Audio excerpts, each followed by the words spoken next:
San Francisco, un santo de ayer y de hoy. Un programa a cargo de Fray Juan Ignacio Mulo, de la Orden de los Frailes Menores. Conozcamos juntos a un hombre que al no poseer nada propio, poseyó por completo a Dios. San Francisco, un santo de ayer y de hoy. Comenzamos. Salto de gozo en el Señor, danzo de júbilo en Él, por su gran amor y su fidelidad, cantando y danzando voy. Hola a todos los que nos escuchan, gracias por estar con nosotros. Este es su programa Francisco, un santo de ayer y de hoy. Nos da gusto que nos reciban, nos acojan en sus casas. Y bueno, pues aquí estamos el equipo completo, una de las pocas veces, ¿verdad? Los dejo para que saluden los hermanos, manden sus saludos y eso es todo. A ver. Adelante. Bueno, buenas noches, bienvenidos a su programa San Francisco, un santo de ayer y hoy. Hoy estamos, como dice el padre Nacho, el equipo completo. Bendito pues, sea bueno, Dios. Bendito sea Dios que estamos. Bueno, ¿dónde he oído tanto eso? Bendito sea Dios. En algún lado. Bendito sea Dios que estamos completos. Un saludo a todos aquellos que nos siguen religiosamente cada miércoles en la tarde por ahí. Me he encontrado con gente que dice, yo los escuché, bueno, qué bueno.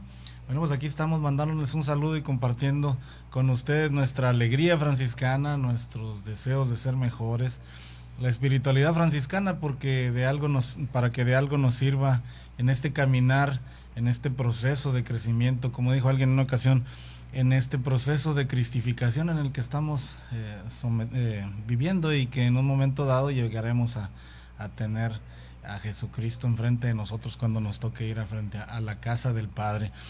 Y pues bueno, por lo pronto, pues mientras peregrinamos en este mundo, pues hay que compartir nuestra alegría franciscana y nuestros deseos mejores, nuestros mejores deseos de nuestra vida franciscana. Nuestra vida, claro.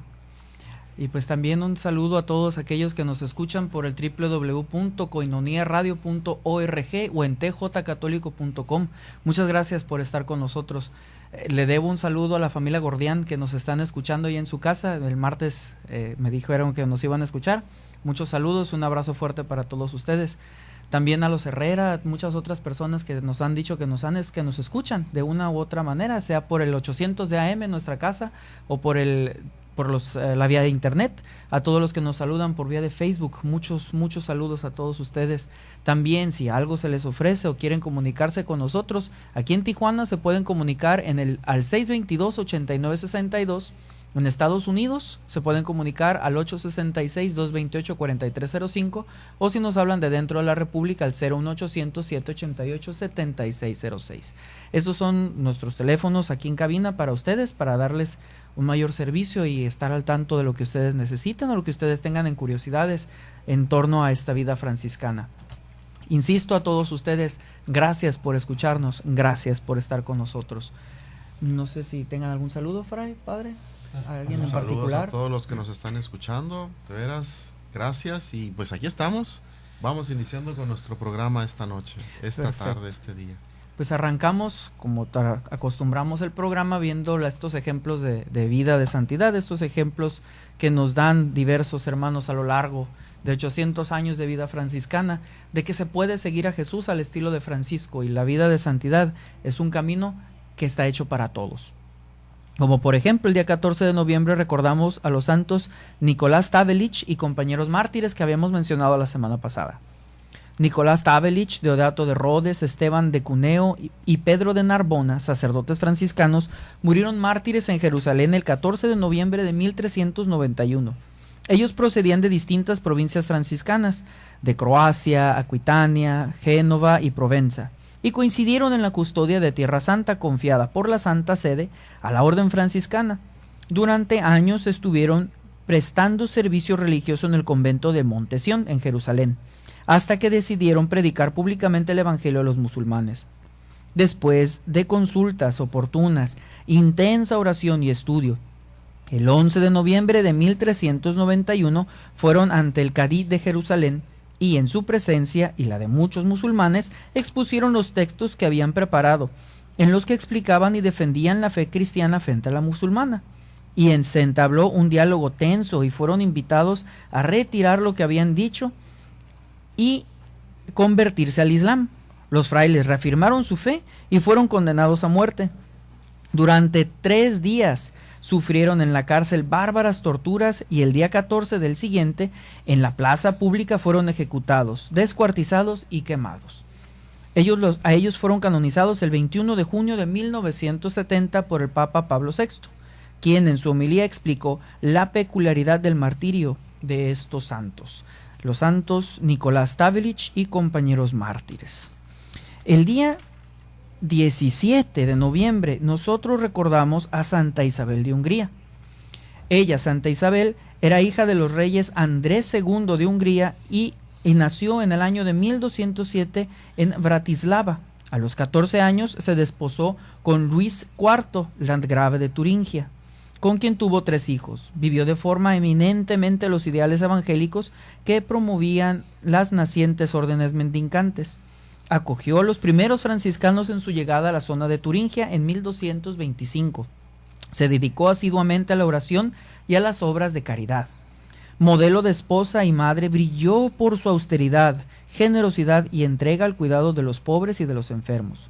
A la muerte de su esposo en la Sexta Cruzada en 1227, dejó la corte, se trasladó a Marburgo, abrazó voluntariamente la pobreza y fundó un hospital dedicado a San Francisco, en el que ella personalmente servía a los enfermos y a los más desgraciados. Tempranamente se apagó su vida en Marburgo el 17 de noviembre de 1231. Ella es patrona de la Tercera Orden Franciscana y son muchas las congregaciones religiosas dedicadas a la caridad que llevan su nombre. Santa Isabel de Hungría, que recordamos el día 17 de noviembre. El día 18 recordamos a una beata Salomé de Cracovia. Ella murió el 17, pero la familia franciscana recuerda su memoria el 18 de este mismo mes. La beata Salomé de Cracovia nació en esta ciudad, en Polonia, de familia real en el año de 1211. De niña la desposaron con Colomán, hijo del rey Andrés II de Hungría. Fue por tanto cuñada de Santa Isabel y de la beata Cunegunda. En 1214 fueron coronados reyes de Galicia, en Halich, en Hungría. Más tarde contrajeron el matrimonio y vivieron en virginidad, abrazada de mutuo acuerdo, llevando una vida austera, llena de obras de piedad y de caridad. En 1241 murió Colomán, combatiendo contra los tártaros. Salomé regresó a su patria, donde intensificó su vida espiritual y se convirtió en bienhechora de los franciscanos, y en 1245 emprendió la fundación de un convento de clarisas en Sandomierz, en Polonia. No tardó en vestir allí el hábito y profesar la regla de Santa Clara. En sus 23 años de vida claustral fue ejemplo de obediencia y humildad. Olvidada de su antigua condición de reina, la eligieron abadesa y rigió el monasterio con un verdadero espíritu franciscano y especialmente clariano. Ella muere el 17 de noviembre de 1268. Y el día 19 de noviembre recordamos a Santa Inés de Asís. Santa Inés de Asís, ella murió el 16, pero la familia lo recuerda el día 19 de este mes. Hermana de Santa Clara y émula de su vida de santidad, nació en Asís en el año 1197. Pocos días de que Clara, en 1211 o 1212, se fugara de la casa, hizo otro tanto Inés, para que juntas consagraran su vida totalmente a Dios. Su familia se empeñó en recuperarla, pero Inés se mantuvo firme en este propósito. Pasó la mayor parte de su vida en el monasterio de San Damián, situado a las afueras de Asís. Pero, en fecha que no se pueden precisar, fue enviada al monasterio de Monticelli de Florencia, con el cargo de transferir a esta nueva comunidad el genuino espíritu de Clara. Allí permaneció como abadesa largos años. De este tiempo conservamos una preciosa carta suya dirigida a Clara. En el último periodo de su vida, Inés se encontraba de nuevo en Asís. Acompañó a Clara en su última enfermedad y en su muerte, acaecida el 11 de agosto de 1253. Poco después falleció ella, en este mismo año de 1253. Santa Clara de Asís. Y con esta santa hemos recorrido esta semana de los santos franciscanos. Ejemplos de vida que podemos nosotros tomar para poder decir, Dios nos ha dado un ejemplo y un camino que podemos nosotros avanzar. La vida de santidad está hecha para todos y ellos son ejemplo de esto. Diferentes modelos de santidad los hemos visto, como Nicolás de Távelich y sus compañeros, que dieron su vida por expresar la fe de Jesucristo ante los sarracenos. No sé si quieran agregar algo de alguna u otra manera. Es interesante en cuanto a Santa Isabel de Hungría, bueno, ya lo comentaste, ¿no? Que es la patrona de la Orden Franciscana Seglar. En realidad no se sabe a ciencia cierta si ella profesó la regla de la Orden Franciscana Seglar, pero lo que sí es que la manera como ella creyó, confió en Jesucristo y trató de vivir, sobre todo en esos momentos de desgracia, cuando muere el marido y los parientes, los cuñados la echan fuera, la dejan prácticamente en la pobreza, con lo único que era de ella tenía incluso joyas y algunas posesiones, y como ella no le importa eso, se desprende de todo para hacer asilos, hospitales para los enfermos. Dicen las biografías que no era como esas señoronas que mandan a hacer un hospital y ellas van y le ponen el nombre a la placa. No, ella misma atendía a los enfermos. Y lo curioso es que algunos de ellos habían sido tal vez trabajadores o siervos de la zona donde ella fue la reina. Y les impresionaba tanto ver a la antigua reina como una humilde servidora. Pero ahora continuamos, no se vayan. Es feliz quien nada retiene para sí. Vamos a un corte y volvemos con más de San Francisco, un santo de ayer y de hoy.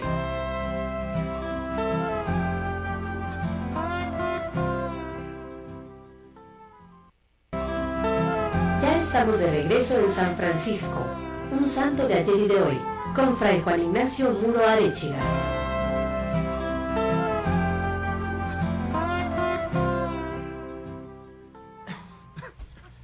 Sí, aquí estamos aquí de regreso, gracias. Y bueno, como comentábamos, es impresionante esta figura de Isabel de Hungría, que habiendo pues puesto bien su confianza en Dios, la gloria, el fasto, la opinión de la corte cuando le tocó ser reina, nunca impidieron en ella esta sensibilidad, pues para hacer lo que era siempre más conveniente según su conciencia. Y decía, o sea, ella que fue señora de tantos que después estaban en el hospital que ella fundó, se impresionaban de ver cómo ella con sus propias manos lavaba enfermos, los cargaba, los acomodaba de un lado a otro. Piensen en las condiciones de los hospitales, por así decirle, de aquella época. Nada que ver con lo de ahora, ¿no? En fin. Y bueno, como ella vivió este ideal de despojarse, de aceptar en alegría, en gozo, incluso las dificultades, las contrariedades, de no permitir que las contrariedades de la vida la aplastaran y la hicieran amargada. Al contrario, eso fue para ella el impulso para dar lo mejor de sí misma desde la perspectiva de la fe, y porque hizo esta promesa de entregarse a Dios en una iglesia franciscana, dicen, con la mano sobre el altar de la iglesia de los hermanos menores. Bueno, pues se considera un ideal de una persona, un laico, un seglar, que encarna de alguna manera los valores que Francisco propone, y por eso desde muy antiguo es considerada como modelo para todos los franciscanos seglares, y es la patrona, digamos, o copatrona. Bueno, fundador es nuestro padre San Francisco, pero luego la patrona de la Orden Franciscana Seglar junto con San Luis Rey, pues es Santa Isabel de Hungría. Sí, y otra imagen de pues los otros modelos de santidad que yo brevemente también quisiera comentar, digo brevemente, pero de pronto se me va, ¿verdad? Es sobre San Nicolás de Távelich. No sé si se fijaron que ellos fueron martirizados en el 1200, no recuerdo, pero venga, fueron canonizados por el Papa Pablo VI, es decir, hasta el siglo XX prácticamente. Y ustedes se preguntarán, bueno, ¿por qué si mártires dan su vida por Cristo? 1391. Fueron martirizados en 1391 y fueron canonizados hasta 1970. 1970. Porque detrás de este hecho hay una polémica muy grande, incluso entre nosotros los franciscanos. San Francisco, cuando él va a las misiones, es cierto, él tiene deseo de dar su vida por Cristo, pero su actitud siempre de escucha, de acogida, de apertura, lo hizo pues entrevistarse directamente con el sultán y no logró convertirlo, pero logró entender de alguna manera su perspectiva, sin él renunciar a su fe cristiana, como que valoró, respetó la posición del sultán, la situación en la que se encontraba. Y entonces esto lo hace una persona que fue siempre dialogante con el diferente. No convencerlo, no obligarlo, orar por él, escucharlo desde su perspectiva, etcétera. O sea, entonces Francisco, y después en la regla nobulada que Francisco escribe para los hermanos, nobulada quiere decir que es una redacción que tenemos, que nos ha llegado desde la historia, muy completa, pero es bastante grande, son 20 y tantos capítulos. Pero ahí en esa regla, en la capítulo 12, habla sobre las misiones por primera vez. Después pasará a la regla bulada, o sea, la regla aprobada, la regla que nosotros debemos vivir, pero ya le quitaron una parte donde Francisco insiste que quienes quieran ir a misiones entre, dice él, sarracenos u otros infieles, son expresiones de la época, o sea, sarracenos musulmanes u otros infieles, en el sentido de que no conocen a Cristo, dice, pueden hacerlo de dos maneras.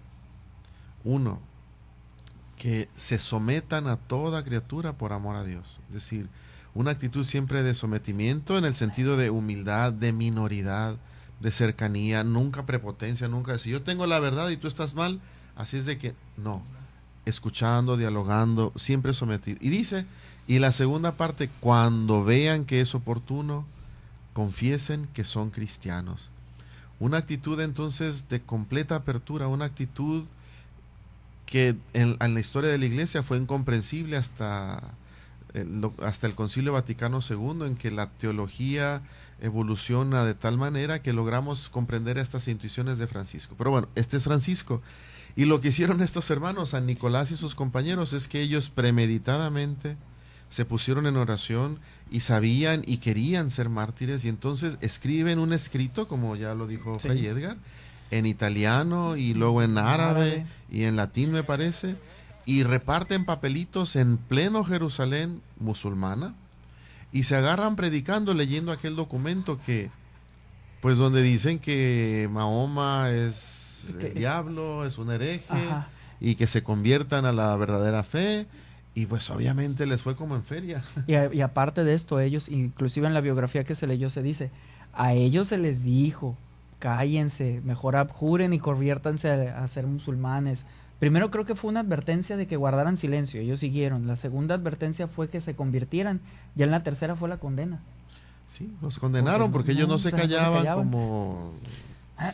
Entonces ese método invasivo, un poco así, obviamente fueron tantos años en la historia, en la iglesia, que esta figura de este martirio era así como, provocaba una grande incógnita.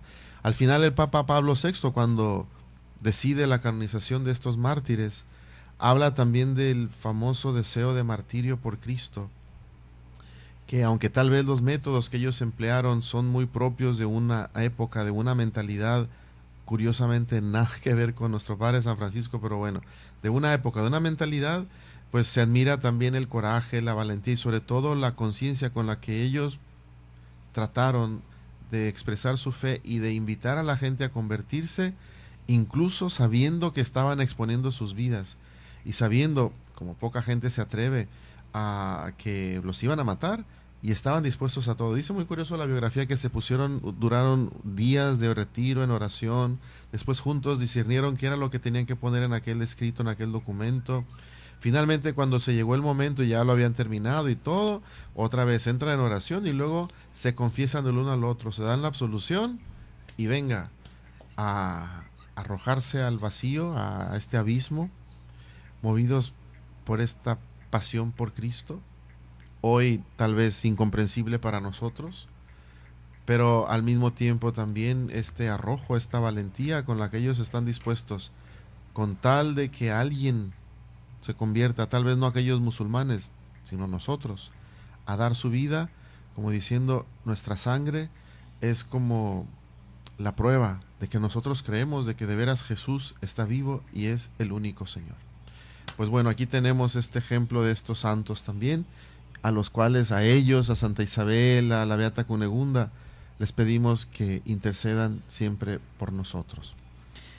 Sí, y también tenemos uno en el ámbito de las notas, una nota interesante en torno a gente que no guarda silencio y gente que busca la voluntad de Dios y que busca por uno u otro medio hacer saber y conocer a todo el mundo los graves riesgos que es el dejar de escuchar a nuestra madre naturaleza. Fray Tomás González, que se encuentra en riesgo, según la nota, recibe un reconocimiento internacional. Nos alegra mucho y nos conmueve el reconocimiento a la labor de Fray Tomás González, quien recibió el primer premio Gilberto Bosques de Derechos Humanos que otorgan de manera conjunta las embajadas de Francia y Alemania en México. Nos alegra y nos conmueve, y nos recuerda que están en grave riesgo las y los migrantes que transitan por México y a quienes ellos defienden. Él les defiende. Con toda nuestra indignación, con un abrazo enorme y fuerte para Fray Tomás y para todas las personas que arriesgan su vida y colaboran en la 72 Hogar de Refugio para Personas Migrantes en Tenosique, Tabasco, compartimos las palabras que pronunció al recibir su premio. Fray Tomás dedicó este reconocimiento al profesor Alberto Pachitán, que fue injustamente preso en Chiapas. Para él, para Fray Tomás, un reconocimiento porque ha decidido hablar. En nuestro tiempo también todavía hay gente que levanta la voz por aquellos que han sido, por alguna u otra manera, por injusticias económicas, por injusticias sociales, han sido desplazados o han tenido que desplazarse de su lugar de vivencia para poder encontrar el sustento, para poder encontrar una vida mejor. A Fray Tomás, nuestro más sentido reconocimiento y nuestro apoyo en torno a este trabajo. ¿Cómo se llamó el premio? El premio se llama Gilberto Bosques de Derechos Humanos. Bueno, no sé si ustedes sabían que este premio, que lo hacen en conjunto estas embajadas de Francia y de Alemania, se deben al que fue el embajador de México en la época de la Segunda Guerra Mundial, este señor Gilberto Bosques, exponiendo incluso su vida, logró salvar a muchos judíos de la persecución nazi y pasarlos a Francia, a la Francia libre, pues la Francia que estaba ocupada, que estaba en la resistencia. Los refugió en la embajada mexicana, les daba pasaportes mexicanos para que pudieran transitar y sacarlos de la zona de peligro. Y bueno, es de ahí de donde nace este premio que en esta ocasión Fray Tomás recibe, porque bueno, sí, él se ha comprometido mucho en esta cuestión de los migrantes. A algunos no les gusta su método, su manera a veces también un poco impulsiva, pero venga, que está arriesgando también la vida por los hermanos. Así es de que nuestro reconocimiento y saludo a Fray Tomás. No se vayan, ahora volvemos. Es feliz quien nada retiene para sí. Vamos a un corte y volvemos con más de San Francisco, un santo de ayer y de hoy.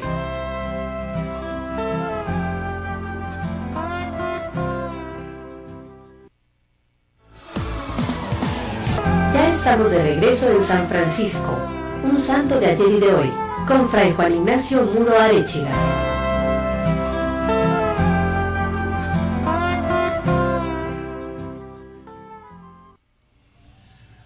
Ya estamos aquí de regreso, gracias por permanecer con nosotros.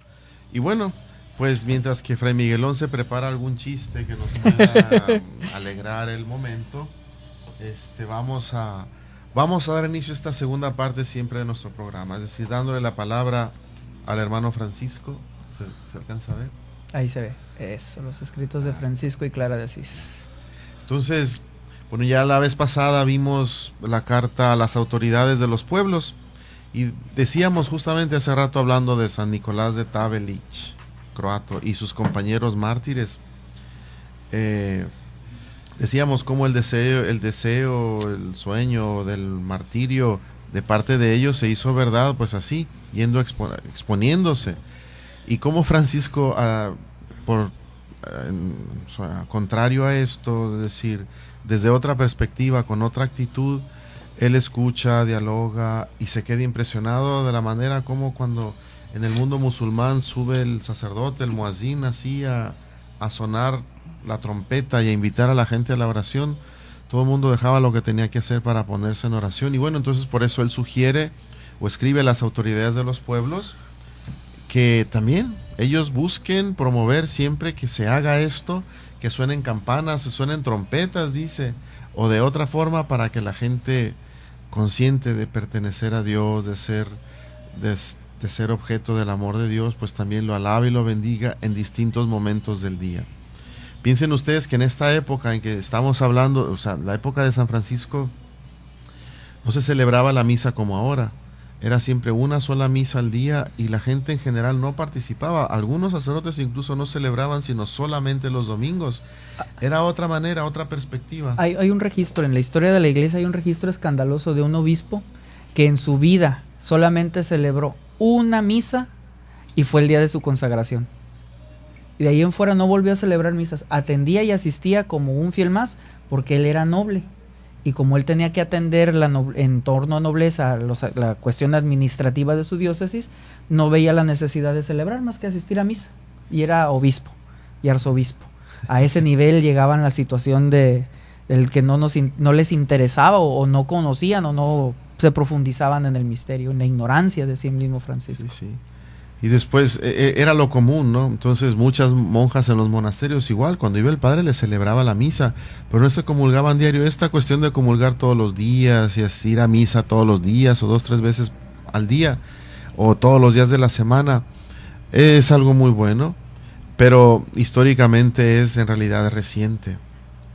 Con todo, el Concilio IV de Letrán en la época de San Francisco, estamos hablando 1215, bueno, perdón, yo sé que no es tan necesario decir fechas, pero vamos, que se realizó este concilio en la época de San Francisco. Y era un concilio que, como nuestro Vaticano II, buscó, y no solo buscó, sino que consiguió ir como provocando un grande cambio en la mentalidad de la iglesia.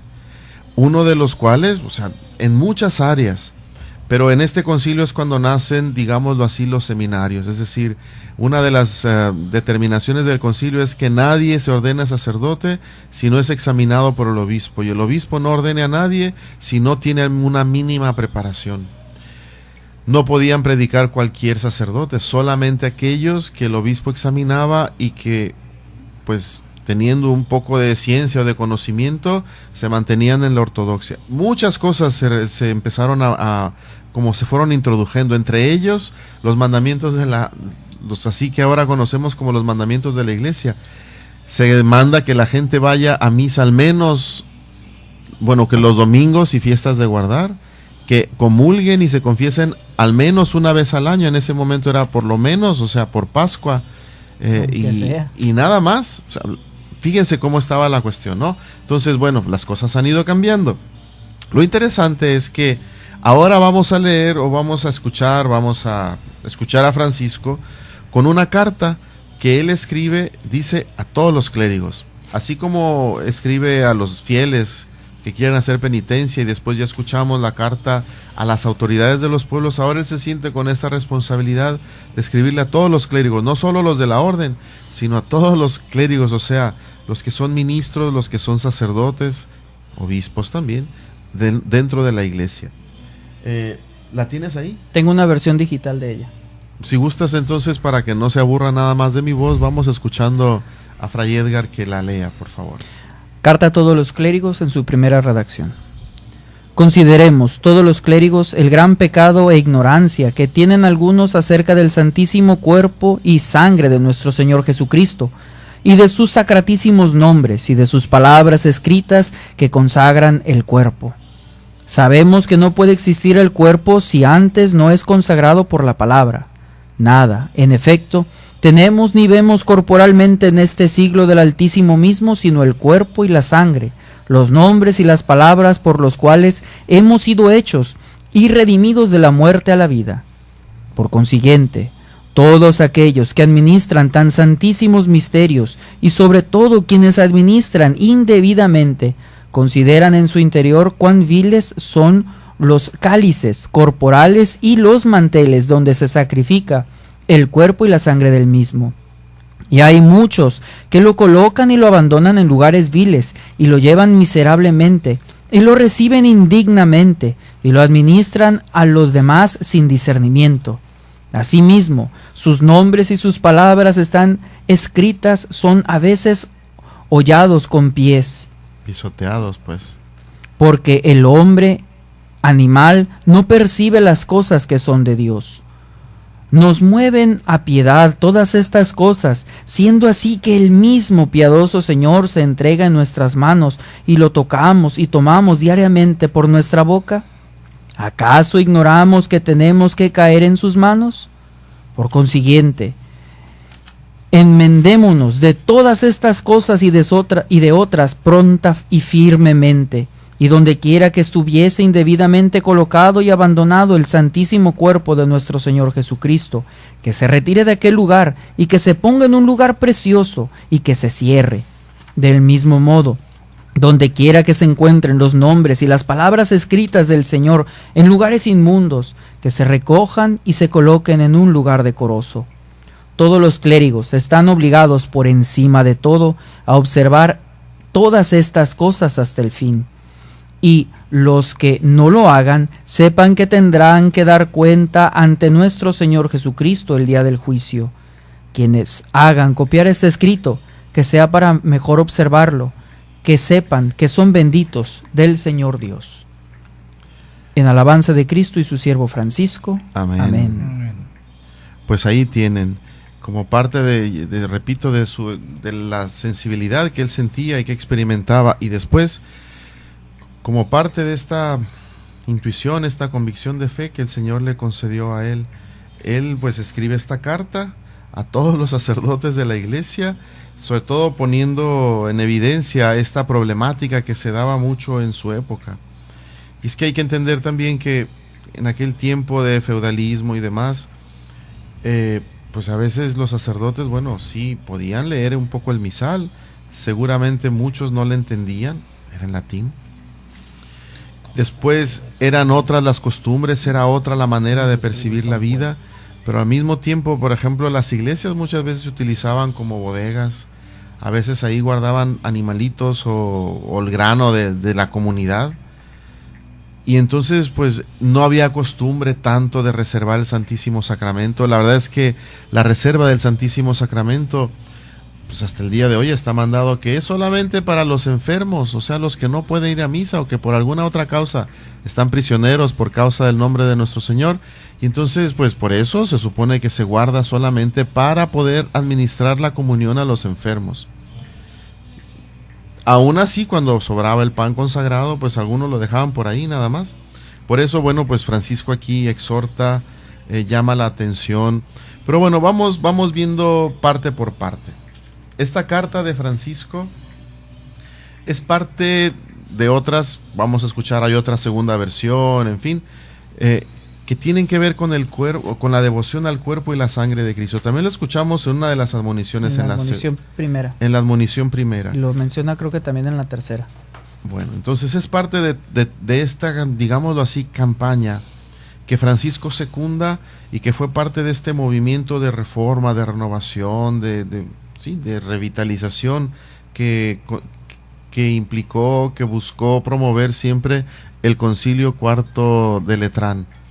Entonces, perdón que alguien me está llamando, pero ya después en el corte. después. Y este mismo movimiento del Concilio Cuarto de Letrán tiene su repercusión en la iglesia misma, pero es un momento de parteaguas y creo que de inspiración para Francisco, inclusive hasta en la misma regla, porque todo esto aparece en la regla y se manifiesta en la regla. Esta búsqueda de que todo esto sea apreciado y realmente revalorado en la vida de la iglesia es muy importante para Francisco, y lo insiste en las admoniciones, lo insiste en la vida de formación de los frailes, lo insiste también cuando le escribe a Antonio que es bueno que los frailes estudien la Sagrada Teología en esto, que se cuide el decoro de las cosas sagradas. Las cosas sagradas son precisamente de Dios, y Dios mismo es el que tiene posesión y presencia en ellas, y es por eso que para Francisco es un dolor ver que el cuerpo y la sangre de Cristo, sus sagradas palabras, las palabras de la consagración, son maltratadas. Para Francisco es dolor, para Francisco es algo que no debe suceder. Claro. Entonces, sí, es la sensibilidad que él tiene, pero vamos, que también o sea, tenemos que saber interpretar esa mentalidad medieval a nuestros días. Entonces, más allá de simplemente Francisco buscar promover en esta carta, lo vamos a ir viendo ahorita un poco paso a paso, gestos de devoción y demás, para Francisco está implicado la mismísima presencia de Jesucristo el Señor, que con su palabra y con la herencia que dejó a los apóstoles quiso quedarse precisamente en este sacramento. Pero no se vayan, ahora continuamos. Es feliz quien nada retiene para sí. Vamos a un corte y volvemos con más de San Francisco, un santo de ayer y de hoy.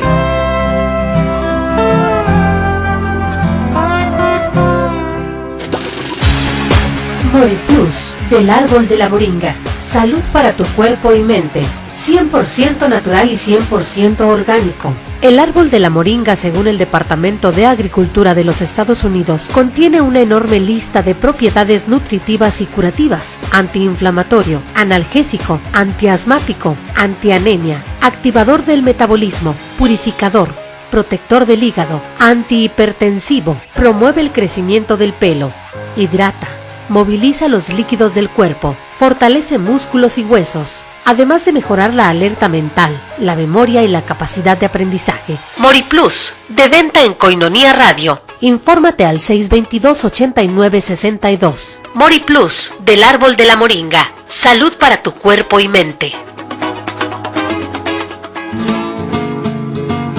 Miel silvestre, 100% natural, 100% virgen. Koinonia presenta recetas para una vida mejor.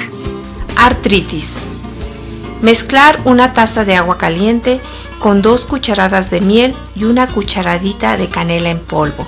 Beber una por la mañana y una por la noche. Si se toma con regularidad, hasta las artritis crónicas se pueden curar. En un estudio hecho en la Universidad de Copenhague, los doctores dieron a sus pacientes diariamente, antes del desayuno, una cucharadita de miel y una media de canela en polvo. En una semana, de 200 pacientes siguiendo el tratamiento, 75 dejaron de tener dolor totalmente. Un mes más tarde, casi todos los pacientes estaban libres de dolor, aun aquellos que casi no podían caminar ya. Miel silvestre, 100% natural, 100% virgen. Koinonia presentó recetas para una vida mejor.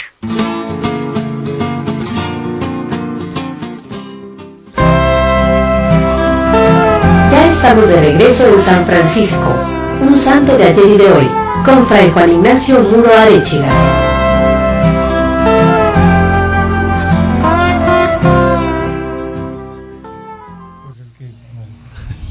Bueno, aquí estamos de regreso. Entonces, sí, decíamos, no es solo que Francisco esté promoviendo esta devoción así desencarnada que desgraciadamente hoy se ve tanto, ¿no?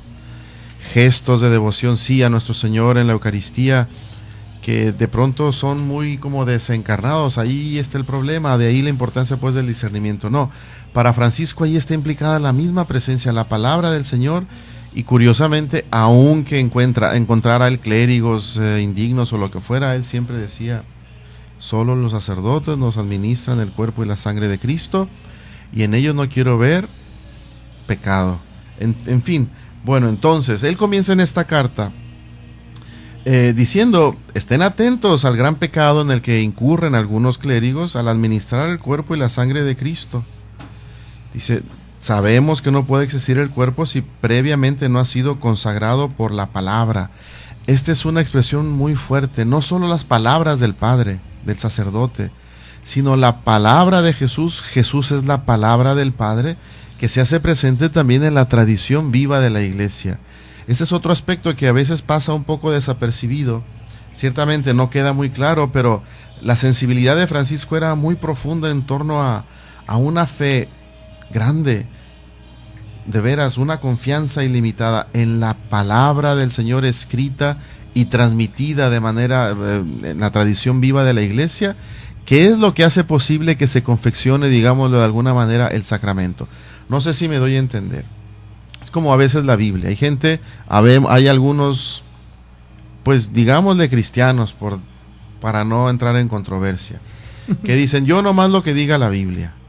Y solo si la Biblia no dice, yo no creo en eso. Y yo a veces les pregunto: bueno, ahí está escrito el nombre de tu mamá y de tu papá, porque si no está en la Biblia, pues entonces no creas en ellos, ¿verdad? No, entonces, Francisco tiene esta profunda convicción. De hecho, viene más adelante cuando habla en esta misma carta de que a veces pisotea a la gente o los mismos clérigos las palabras escritas, las letras que componen el nombre de nuestro Señor. Está hablando seguramente de aquellos misales. En esa época no había tanta producción de literatura como hay ahora, o sea, no había imprentas, todo se hacía a mano, pero aún así pareciera que las cosas del culto, los objetos del culto eran como muy descuidados, no lo valoraban tanto. Y Francisco habla de valorarlos, incluso las palabras con las cuales se puede pronunciar el nombre de Jesús, porque viene pues de esta sensibilidad que él tiene al respeto, a la veneración de la palabra de Dios. Entonces, aquí hay una enseñanza importantísima. No puede haber el cuerpo y la sangre de Cristo en el altar, es decir, no puede haber sacramento si antes no hay palabra, pero no cualquier palabra, la palabra.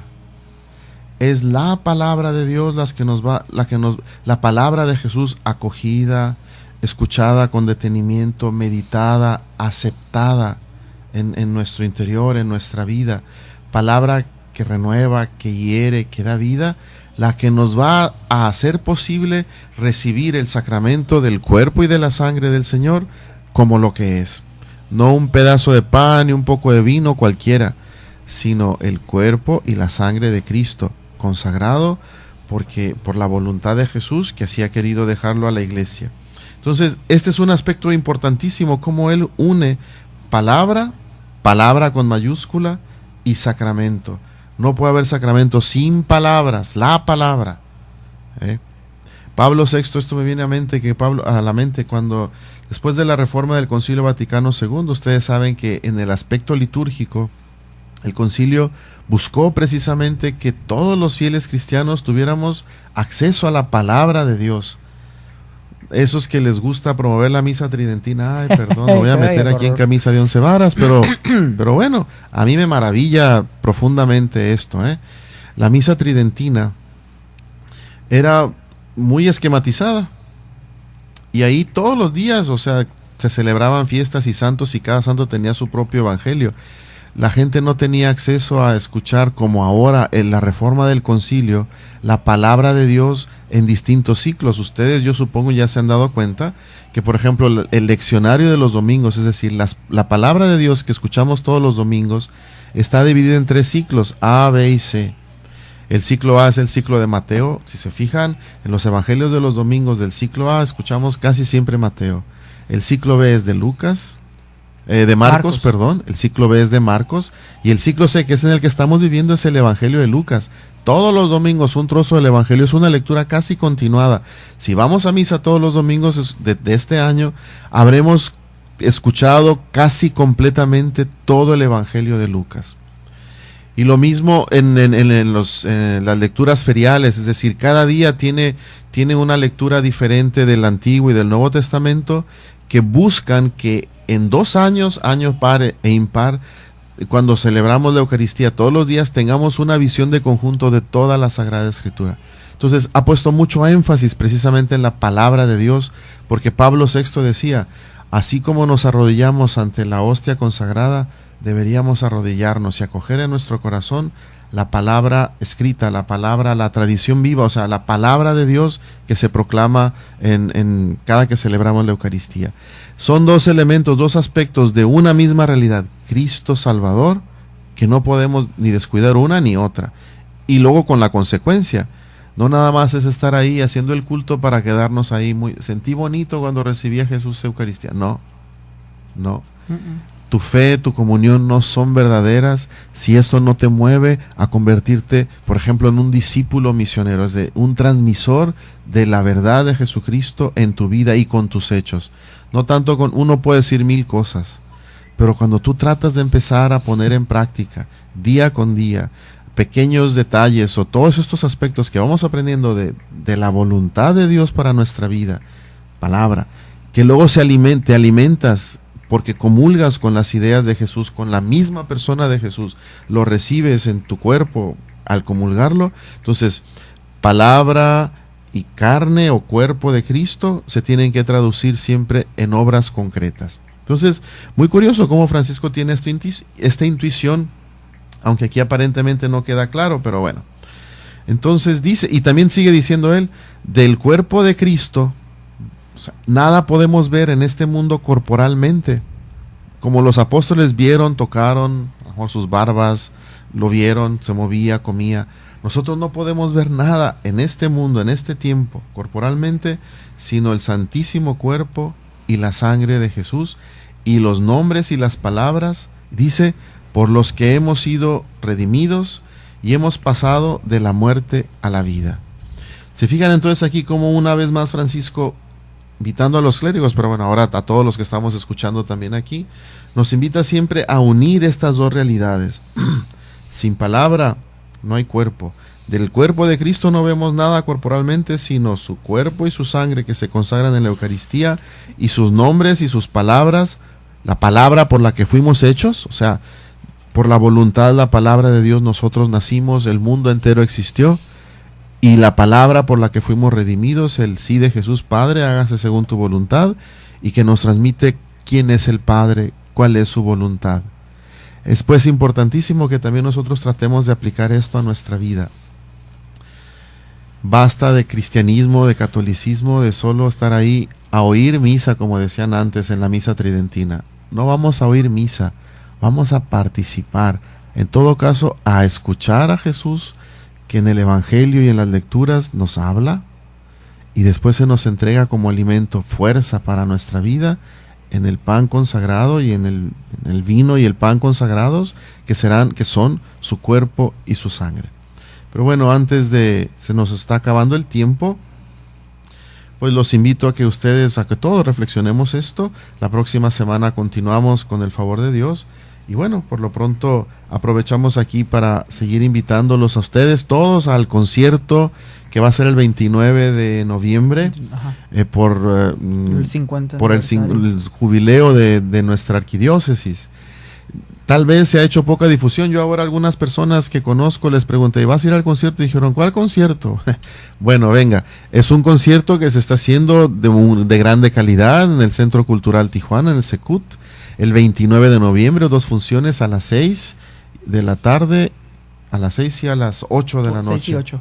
6 y 8 de la noche. Regala, muy buena a las 8 música. de la noche va a estar ahí Fray Miguelón, por si quieren que les firme algún autógrafo. Ahí va a estar. Porque él es fan de la música clásica y bueno, es un programa muy, muy bueno. Entonces los invitamos a participar. Gracias. También ya empezó la campaña del diezmo. Ya después platicaremos de esto. Saludos pues a todos los que nos escuchan. Gracias por permitirnos estar con ustedes. No sé si quieren mandar un último saludo. Moramay Jiménez nos pide saludar a la familia Cabrera Frías, a Silvia Montaño, a Ketita Camacho, a las hermanas franciscanas de la Inmaculada Concepción y en fin, a toda la familia franciscana. Muchos saludos, como repito, a los Gordián que están escuchando el programa, y también a los Herrera, a todas nuestras familias, papá, mamá, gracias por escucharnos. Mi tía Rosa que nos escucha allá en el Monte California también. Muchos saludos a la señora Gloria también. Mijares, que cumplió años el lunes. No se dicen cuántos, pero bueno, felicidades. Felicidades. Y pues muchas gracias por estar con nosotros. Todos. Este es su programa. Les debemos el chiste, Paz y bien. Esto fue todo en el programa San Francisco, un santo de ayer y de hoy. Esperamos contar contigo en el siguiente programa. En esto es en lo que podemos gloriarnos, en nuestras flaquezas y en llevar a cuesta cada día la santa cruz de nuestro Señor Jesucristo. Dios te bendiga y hasta la próxima. Salto de gozo en el Señor, danzo de júbilo en él.